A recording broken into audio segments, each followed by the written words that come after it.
यो हो मेरो जन्मभूमि गोर्खा। हेर्नुहोस् त अहिले मेरो जन्मभूमि गोर्खामा कस्तो रमाइलो ठाउँ।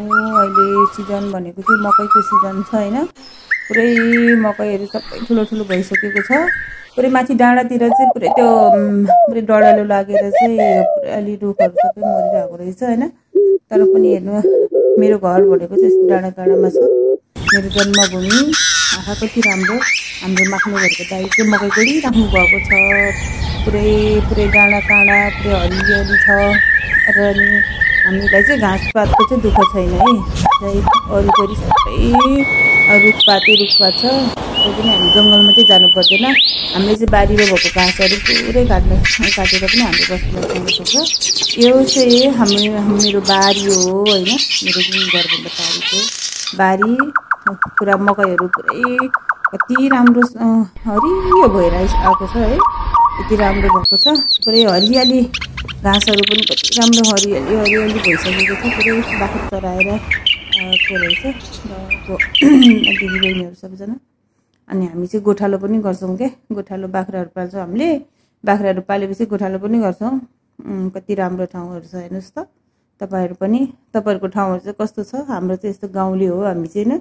प्योर गाउँले हो क्या हामी चाहिँ। यस्तो मकै खेती लगाउने सिजन अनुसारको खेती लगाउने। हाम्रो चाहिँ 2 सिजनमा चाहिँ हुन्छ। अब खेती यो मकै रोपिसकेपछि चाहिँ अनि कोदो रोप्छ। यो चाहिँ मेरो दाइ। यो चाहिँ मेरो बाउले जग्गादान गर्नुभएको। यो चाहिँ लगभग 3-4 गट्ठा जति नै होला। अनि यो चाहिँ लामाहरू बस्ने हाम्रो गुरुङ रीतिरिवाज अनुसार चाहिँ हाम्रो अब यस्तो अर्बुङहरू गर्ने ठाउँ हो। यो गुम्बा हो। यो सबै हाम्रो जग्गा हो। मेरो बाउले दिनुभएको जग्गा। तर अहिले चाहिँ मेरो बाउ त हुनुहुन्न।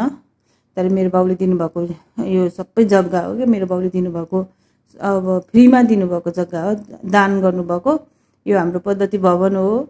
उतापट्टिको टोयलेट अनि जस्तै यतापट्टि चाहिँ यो हाम्रो सबै यो कम्पाउन्डले घेरेर बनाएको छ गुम्बा।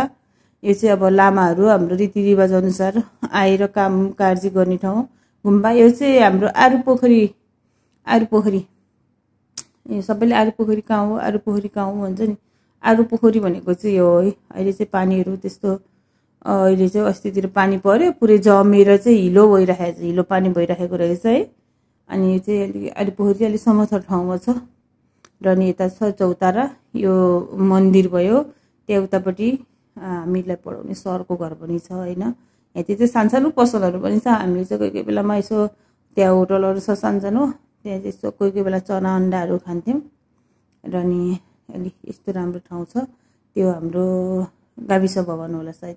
गाविस भवन उतापट्टिको दरबार मावि छ। यो चौताराको पछाडिपट्टि दरबार मावि। यो दरबार माविको भित्रको छिर्ने गेट हो। म चाहिँ 9 र 10 सम्म यहाँ पढेको थिएँ। 9-10 चाहिँ दरबार माविमा पढेको। म पढेको स्कुल पनि यही हो। यति रमाइलो छ ठाउँहरू। हाम्रो चाहिँ पुरै गाउँ हो क्या। हाम्रो चाहिँ पुरै गाउँ हो। यस्तो छ हाम्रो चाहिँ।